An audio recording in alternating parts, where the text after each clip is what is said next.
하나님께서 오늘 우리에게 주신 말씀은 사사기 5장 2절의 말씀입니다. 이스라엘의 영솔자들이 영설하였고 백성이 즐거이 헌신하였으니 여호와를 찬송하라. 아멘. 오늘 말씀은 사사기의 말씀입니다. 사사시대에도 사람들이 지켜야 할 법, 즉 하나님께서 주신 율법이 이스라엘 사회에 있었습니다. 하지만 그 법을 지키지 않았을 때 그들을 벌하고 제재할 공권력, 왕이 없었기 때문에 사람들은 하나님의 말씀을 지키지 않고 율법을 지키지 않고 온갖 악을 행하며 혼란한 시대가 지속되었습니다. 그러면 하나님은 이 혼란한 이스라엘을 이웃나라가 침략하게 함으로 이스라엘을 벌하셨고 그제서야 이스라엘은 자신들의 잘못을 뉘우치고 회개하였습니다. 그리고 이스라엘이 회개하였을 때 그들을 구원하기 위하여 하나님께서 보내신 사람들이 바로 사사입니다. 오늘의 말씀은 드보라 사사 때의 이야기입니다. 이 당시에도 이스라엘 백성들은 하나님 앞에 범죄함으로 가나안 왕 야빈의 공격을 받아 20년 동안이나 큰 고통을 당했습니다. 그리고 20년간 고통받던 이스라엘이 하나님 앞에 회개하였을 때 이스라엘을 구원하기 위해서 하나님이 보내신 사사가 바로 드보라입니다. 드보라는 바락이라고 하는 장군과 함께 협력하여 이스라엘 백성을 이끌었고 하나님의 도우심으로 강력한 가나안의 군대를 물리쳤습니다. 20년 동안이나 자신들을 괴롭혔던 군대를 물리치고 승리한 것입니다.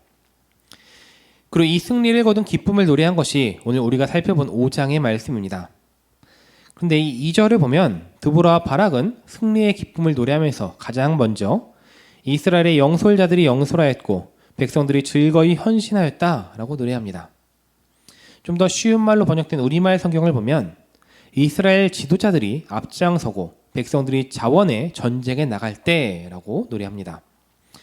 즉 이스라엘의 승리는 지도자인 드보라와 바락이 앞장서고 거기에 협력하여 백성들이 자원하였기에 가능했다라는 말입니다. 물론 이스라엘의 승리는 하나님의 도우심이 있었기 때문입니다. 그런데 하나님의 도우심은 이들이 협력하고 헌신하고 순종하였기 때문에 있었던 것입니다. 즉 이스라엘 승리의 비결은 그들의 연합과 헌신, 순종에 있었다는 것입니다.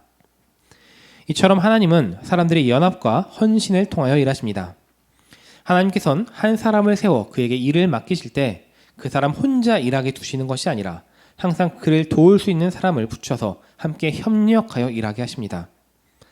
그러므로 우리 청소년부 친구들도 이런 하나님의 원리를 깨달아 내 주변에 있는 친구들과 함께 협력함으로 승리하는 삶을 살아가기를 바랍니다. 인생이라고 하는 긴 여정은 혼자서 아무리 달려봐야 승리할 수 없습니다. 내 곁에 있는 사람들과 함께 협력하고 서로 돕고 이끌어줄 때 우리는 이 인생이라는 긴 여정을 지치지 않고 잘 달려 진정한 승리를 거둘 수 있는 것입니다. 우리 청소년부 친구들이 함께 협력함으로 오늘 말씀에 나온 드보라와 바락처럼 승리의 노래를 부르게 되기를 간절히 바랍니다.